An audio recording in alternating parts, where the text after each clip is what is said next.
छत्रपती शिवाजी महाराज स्वराज्याचे शिल्पकार. सर्वांना माझा नमस्कार. छत्रपती शिवाजी महाराज हे शौर्य, बुद्धिमत्ता आणि अभिमानाचे प्रतीक आहे.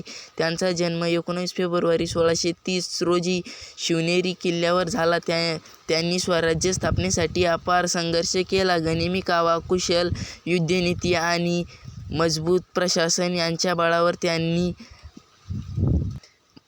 बलाढ्य मुघल, आदिलशाही, निजामशाही यांना पराभूत केले. शिवाजी महाराजांनी शिस्तबद्ध सैन्य, जलदुर्ग आणि न्यायाधीश राज्यव्यवस्था निर्माण केली. 1674 मध्ये रायगडावर त्यांचा राज्याभिषेक झाला. त्यांनी हिंदवी स्वराज्याचा आदर्श निर्माण केला.